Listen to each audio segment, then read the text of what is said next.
sembahyang banyak, tapi sembahyangnya kada beradab. Sembahyangnya kada beradab dengan Allah. Nah, sembahyang ini menjadi kecil nilainya. Sembahyang 2 rakaat tapi penuh dengan adab, maka sembahyang 2 rakaat itu sangat besar nilainya di sisi Allah Subhanahu wa Ta'ala. Nah, makanya Rasul tadi mengatakan bahwa kebaikan itu seluruhnya dilingkupi oleh kebaikan akhlak seseorang. Kebaikan akhlak sama dengan artinya adab.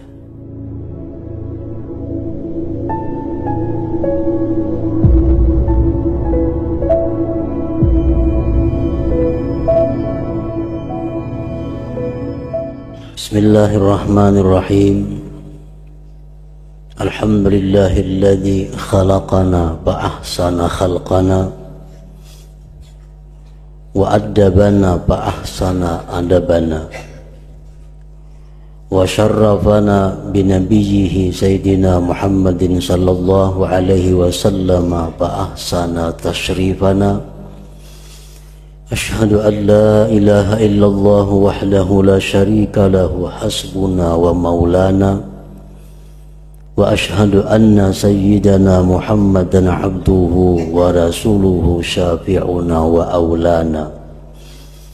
Allahumma salli wa sallim wa barik ala sayyidina Muhammadin azkana wa asfana wa ala alihi wa sahbihi wa dzurriyyatihi wa atba'ihi ila yaumil fana, amma ba'd.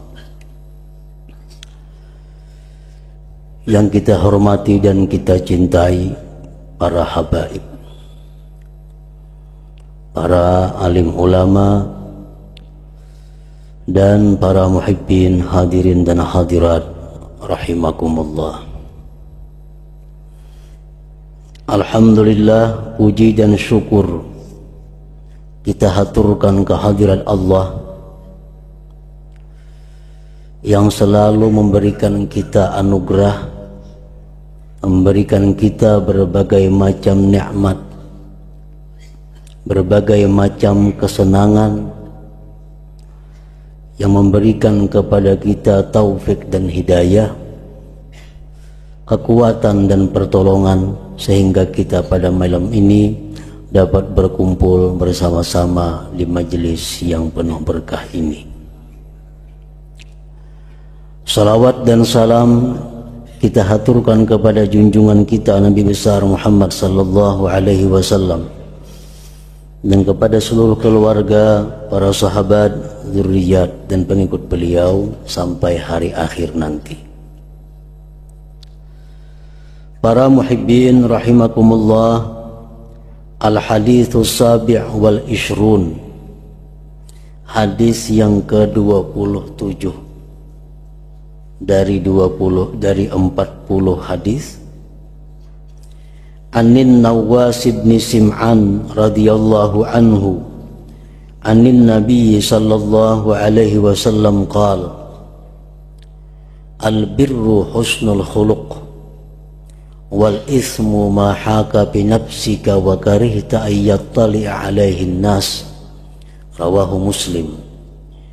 Wa an Wabisah bin Ma'bad radhiyallahu anhu qala ataitu Rasulullah sallallahu alaihi wasallam faqala ji'ta tas'alu anil birri wal ithim, qultu na'am, qala istabti qalbak, al birru matma'annat ilaihi nafsu watma'anna ilaihi qalbu, wal ithmu ma haka bin nafsi wa taraddada bi sadri wa in aftakan nas wa aftauka. Hadithun hasan, rawahu bi musnadail imamain Ahmad ibni Hanbal wa Darimi bi isnadin hasan. Dari Nawas bin Sim'an radhiyallahu anhu, daripada Nabi sallallahu alaihi wasallam, beliau bersabda, al birru husnul khuluq. Bermula bir itu adalah husnul khuluq. Para ulama pensyarah hadis mengatakan bahwa albirru itu artinya adalah jami'un li anwa'il khair wa kulli fi'lin mardiyin.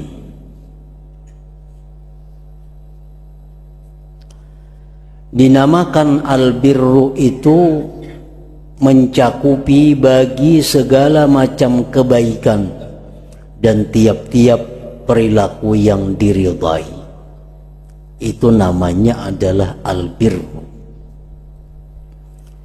Rasulullah bersabda yang artinya bahwa albirru, bahwasanya sesuatu yang mencakup seluruh kebaikan dan perilaku yang diridhai, husnul khuluq, at-takhalluq bil akhlaqil hasanatis syarifah, yaitu berakhlak dengan akhlak yang mulia, akhlak yang baik lagi mulia. Para muhibbin rahimakumullah, kebaikan itu seluruhnya berada pada akhlak yang terpuji. Kebaikan itu apapun namanya terlingkup di dalam perilaku akhlak yang terpuji. Akhlak yang terpuji itu seringkali disebut dengan adab. Adab itu artinya adalah ma yuhmadu min qaulin wa fi'lin, sesuatu yang terpuji daripada perkataan dan perbuatan.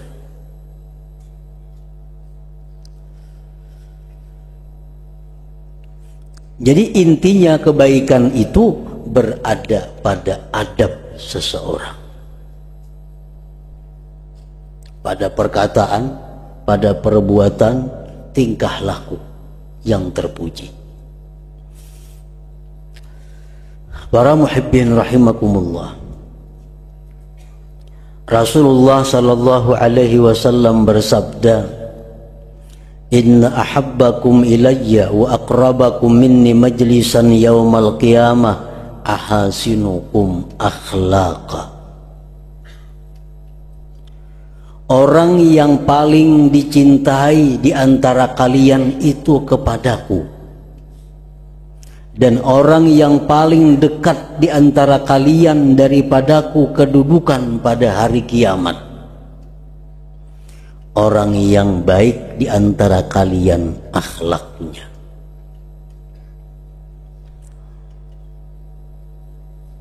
Makin baik akhlak seseorang, makin tinggi adab seseorang, maka dia makin dicintai Rasulullah, dan di akhirat makin dekat kedudukannya dengan Rasulullah sallallahu alaihi wasallam.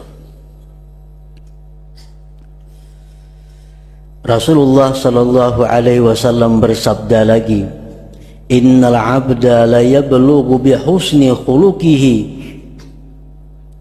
azimat darajatil akhirah wa syarafal manazil wa innahu la dha'ifun bil ibadah. Seseorang hamba itu mencapai dengan sebab baik akhlaknya, dengan sebab adabnya, dia mencapai kedudukan, kebesaran derajat di akhirat dan kemuliaan tempat. Padahal orang itu, kata Rasulullah, lemah ibadahnya. Padahal orang itu sedikit ibadahnya. Tetapi karena adabnya bagus, maka nilai ibadah yang sedikit itu menjadi tinggi. Maka dia berhak untuk mendapatkan kedudukan yang tinggi, derajat yang besar di sisi Allah Subhanahu wa ta'ala.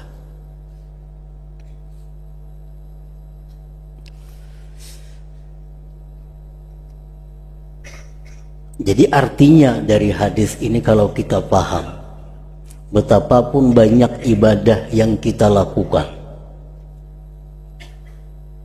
tetapi kalau kita jahat akhlak, buruk akhlak,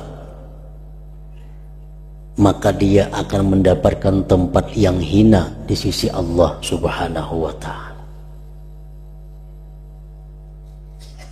sembahyang banyak, tapi sembahyangnya kada beradab. Sembahyangnya kada beradab dengan Allah. Nah, sembahyang ini menjadi kecil nilainya. Sembahyang 2 rakaat tapi penuh dengan adab, maka sembahyang 2 rakaat itu sangat besar nilainya di sisi Allah Subhanahu wa Ta'ala. Nah, makanya Rasul tadi mengatakan bahwa kebaikan itu seluruhnya dilingkupi oleh kebaikan akhlak seseorang. Kebaikan akhlak sama dengan artinya adab.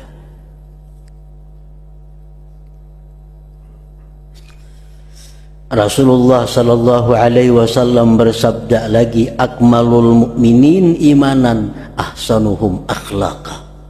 Paling sempurna orang beriman keimanannya, yang terbaik di antara mereka akhlaknya. Yang terbaik di antara mereka adab dan tata keramanya.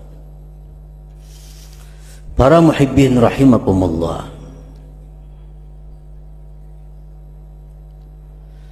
Para ulama menerangkan kepada kita setelah meneliti Al-Quran, meneliti hadis-hadis Rasulullah Sallallahu Alaihi Wasallam, maka mereka menyimpulkan bahwa tanda-tanda baik akhlak itu adalah sangat banyak.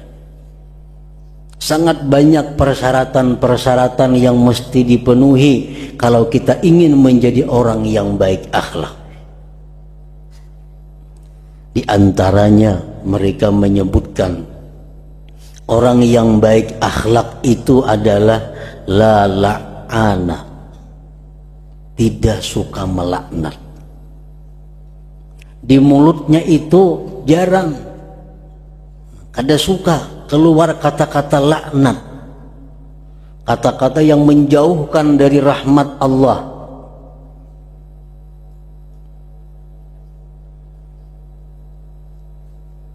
Ini tandanya tidak suka melaknat. Contohnya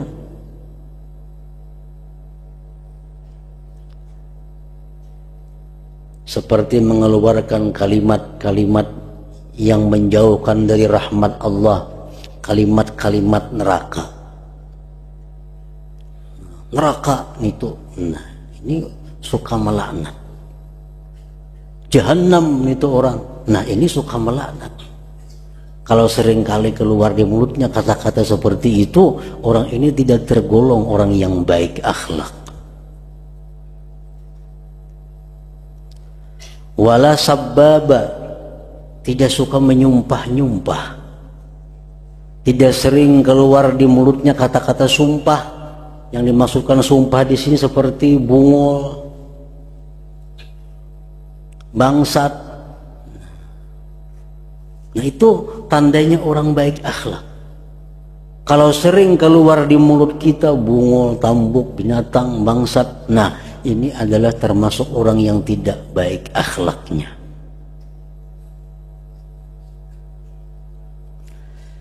Wala namama, dan tidak suka mengadu domba. Kada mau orang baik akhlak tuh mengadu domba, bahkan menislah, membaguskan orang, bukan mencerai-beraikan orang yang baik-baik. Wala mughtaba, tidak menggibah. Menggibah, menyambati orang tuh jelas sudah orang kada baik akhlak. Wala hakuda, tidak dendam. Wala bakhila, tidak bakhil. Wala hasuda, tidak dengki. La yukafi'u bisayyi'ah, tidak mau membalas dengan kejahatan.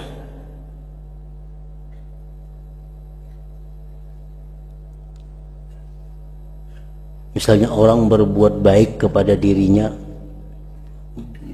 tentu akan dibalas baik. Tapi kalau orang berbuat jahat kepada dirinya, dia tidak akan membalas kejahatan itu. Nah ini tingkatan yang tinggi di antara tanda-tanda baik akhlak. La yaqta'u man qata'ah, tidak memutuskan hubungan kepada orang yang memutuskannya. Yuhibbu li akhihi ma yuhibbu li nafsihi, cinta untuk saudaranya sesuatu yang dia cinta untuk dirinya. Kalau aku kepingin, aku senang. Kalau aku kepingin bahagia, aku pun kepingin juga orang lain bahagia. Kalau aku kepingin untung, aku pun kepingin orang lain untung. Nah, ini alamat orang itu adalah baik akhlak. Para muhibbin rahimakumullah, baiknya akhlak itu, adab seseorang itu ada 3 tingkatan. Ada tingkatan aduan yang paling rendah. Bila gugur dari tingkatan ini berarti orang ini sudah punya akhlak yang buruk. Yang kedua ausat, yang tengah. Yang ketiga al-a'la, tingkatan yang paling tinggi. Namun yang 3 macam ini disebut baik akhlak, tetapi ada tingkatannya. Contohnya yang paling rendah tapi masih kada keluar dari baik akhlak, dia membalas kejahatan orang dengan balasan yang sama. Nah, ini masih baik akhlak. Orang menyakiti kita dengan sesuatu, kita sakiti inya dengan sesuatu itu, tapi kada lebih, kada melebihi dari orang. Nah, ini termasuk baik akhlak.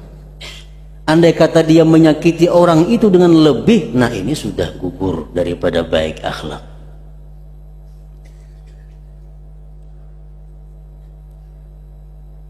Dahulu kita hendak berhutang lawan inya, kata dihutanginya.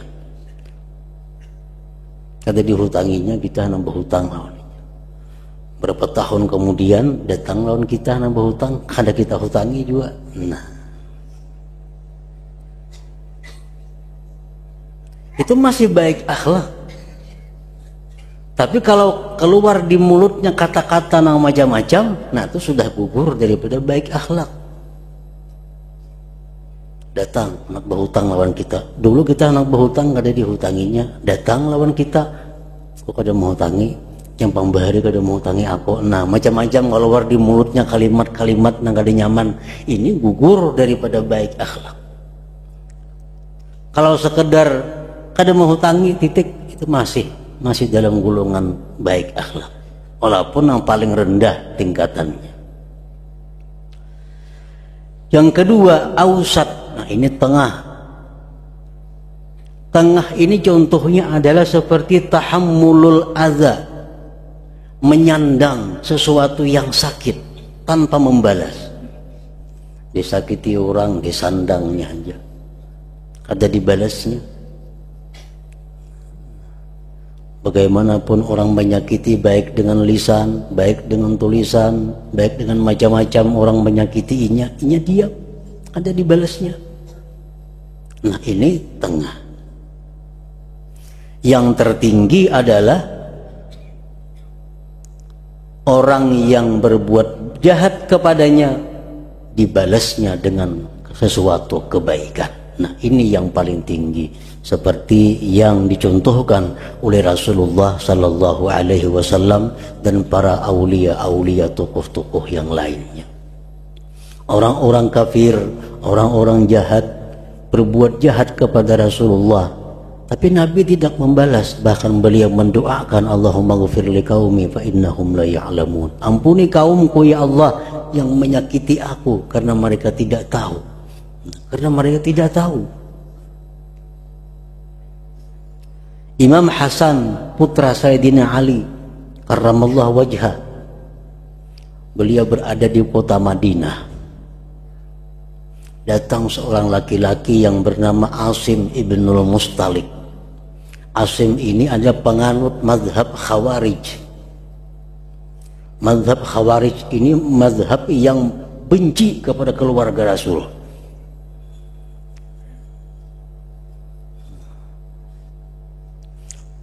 Ini Asim dari Syam, dari Syria, datang ke Madinah, masuk masjid melihat Sayyidina Hasan.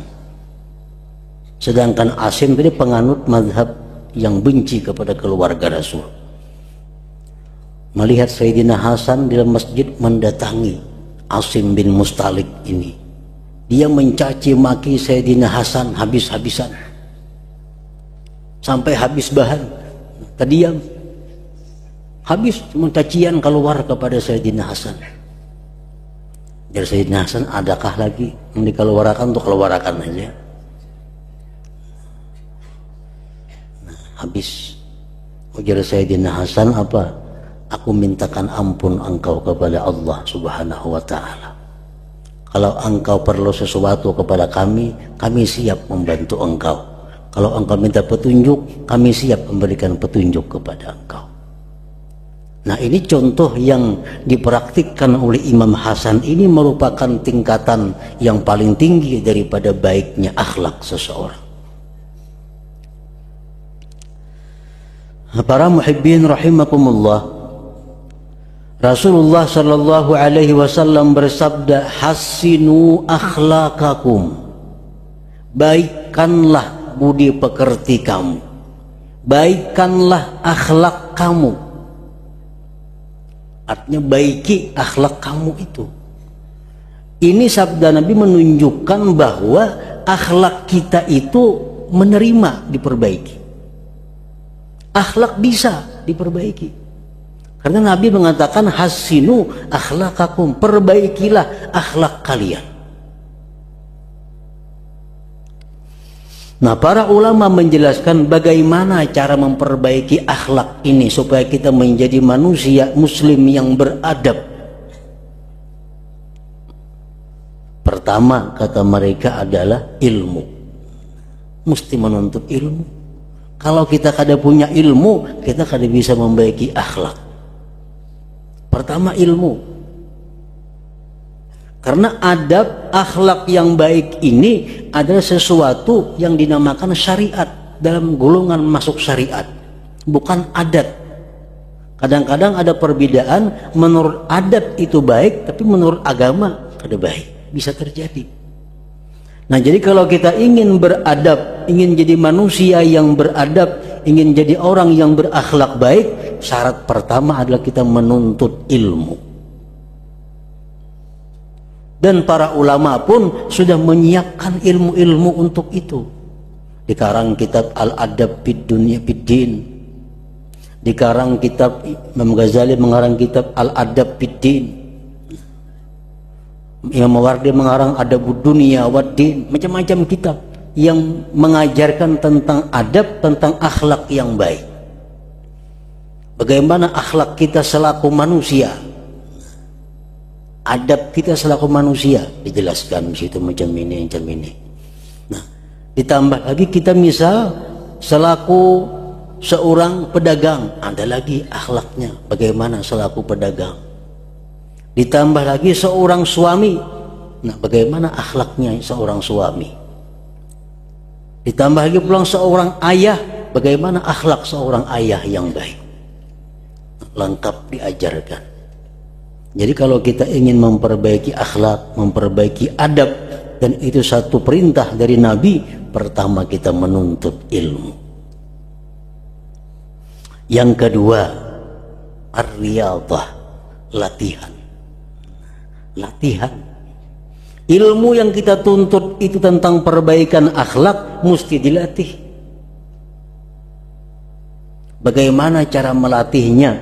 Contohnya, selama ini umpamanya orang ada menyakiti kita,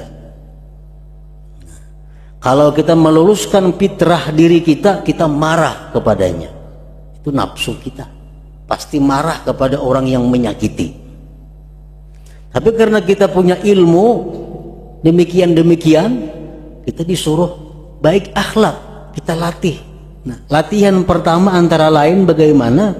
Dengan mendoakan kebaikan kepada orang-orang yang berbuat jahat kepada kita. Itu latihan. Si Anu tuh menyakiti kita, bahkan si Anu tuh membunguli kita. Nah, kita paksa diri kita untuk mendoakan, ya Allah berikan dia itu hidayah, berikan dia petunjuk, berikan dia kebahagiaan dunia akhirat. Nah, ini riyadhah. Kita biasakan diri kita untuk berbuat baik kepada orang yang jahat kepada kita, walaupun dengan doa. Walaupun dengan doa.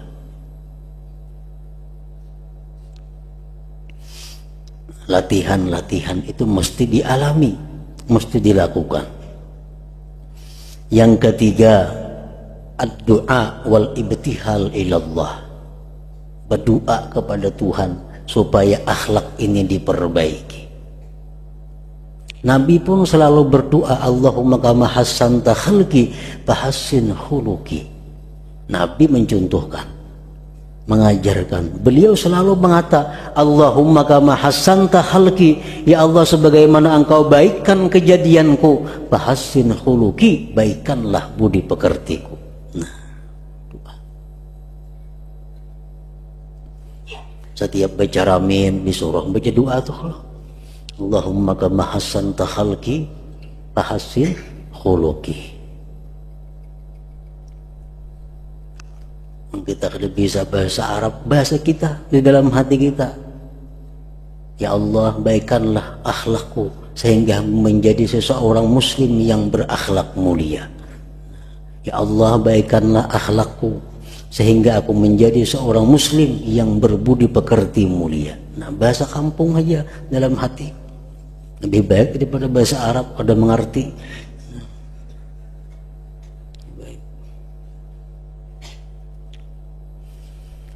Yang keempat, untuk memperbaiki akhlak ini adalah mukhalatah bidzawil akhlakil hasanah, bakawan bagaul lawan orang nang akhlak baik. Nah, ini sangat menentukan. Kita kebiasaan bakawan lawan orang nang pamuntungan bungol tambuk tak umpat juga kena kita terjangkit kawani nang kata-kata orang-orang yang berakhlak bagus berkata-kata mulia akan menular kepada kita. Nah, 4 perkara itu yang mesti dilakukan bila mana kita ingin menjadi orang yang berbudi pekerti baik, berakhlak mulia. Jadi ingat jar Nabi kita, seseorang hamba yang dia sedikit ibadahnya kada banyak, cuma karena dia berakhlak baik, dia mendapat derajat yang besar, kedudukan yang mulia di sisi Allah Subhanahu wa ta'ala. Wal ismu ma haka fi nafsika wa karihta ayyatali alaihi nas. Lawannya kebaikan adalah dosa. Dosa itu, sabda Rasulullah, adalah sesuatu yang bulak-balik dalam diri engkau, yang ragu-ragu dalam diri engkau, dan engkau tidak suka bahwa melihat atasnya para ulama, para sulaha, orang-orang yang saleh. Ada pekerjaan nih nang hati kita nih gulang galik kada ada ketetapan, mengketahuan orang-orang alim supan kita nih, nah tuh kada baik nih tuh, itu dosa. Kita bapakayan misalnya, bapakayan nang ini, melihat orang alim supan aku pakaian nangka ini, nah tuh kada baik pakaian itu, kada baik. Baju gue bala-balang macam-macam balang, amun karumah tuan guru tak hilang lah baju itu. Sakarumah tuan guru tak hilang lah makai baju itu, kada tak hilang, kada baik nih tuh ngarannya jangan dipakai lagi. Sesuatu pekerjaan nang supan kita ketahuan orang baik, itu pekerjaan kada baik. Rambut bahuban sudah baju bala-balang aja masih.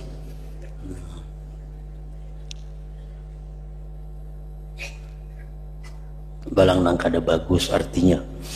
Nah, apa tingkah laku, perkataan, pakaian nang anggaran ketahuan orang alim kita nih supan, itu kada baik artinya.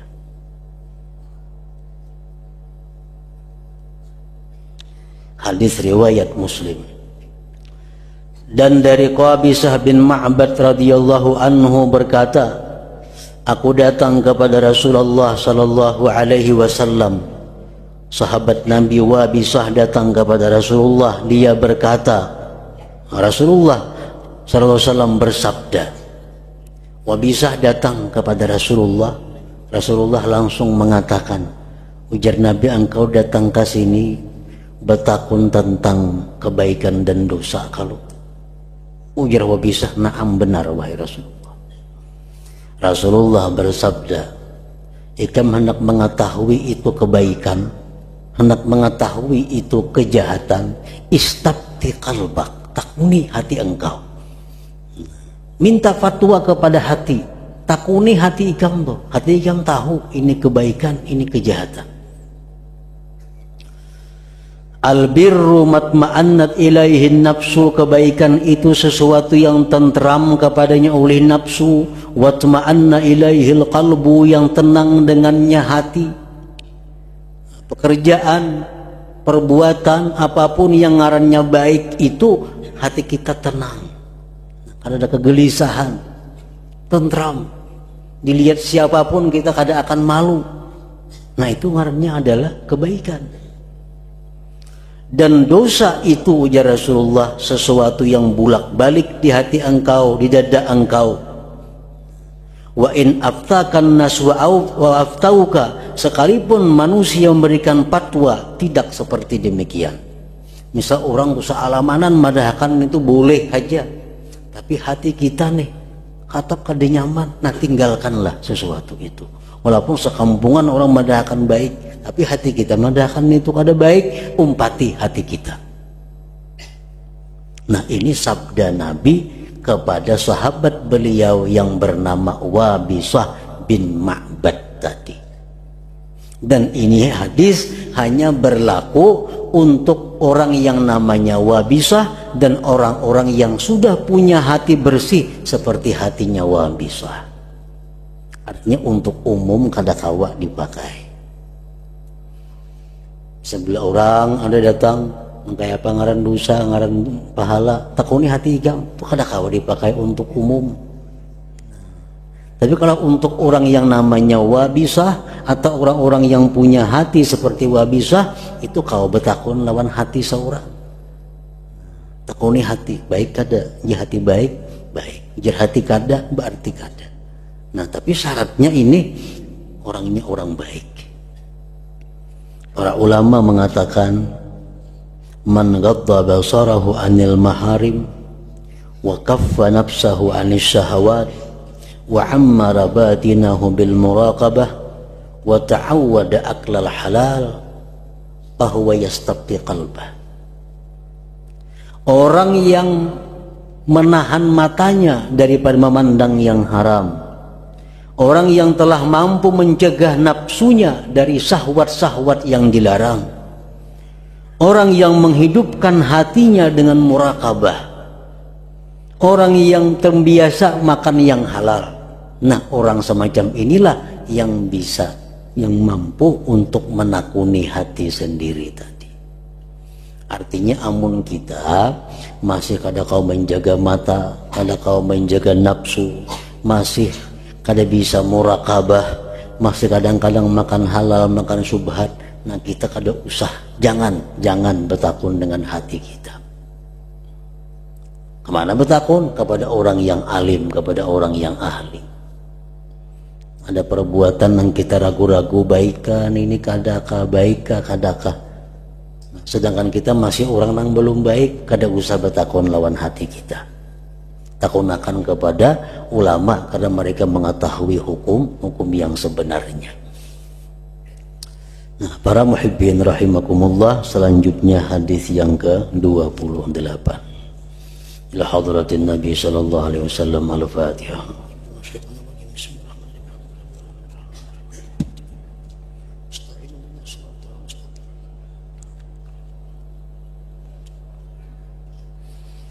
أشهد أن لا إله إلا الله وحده لا شريك له وأشهد أن سيدنا محمدا عبده ورسوله لا إله إلا الله نستغفر الله لا إله إلا الله نستغفر الله لا إله إلا الله نستغفر الله لا إله إلا الله ونتوب إلى الله لا إله إلا الله محمد رسول الله صلى الله عليه وسلم فيا أيها الراجون منه شفاعة صلوا عليه وسلموا تسليما اللهم صل وسلم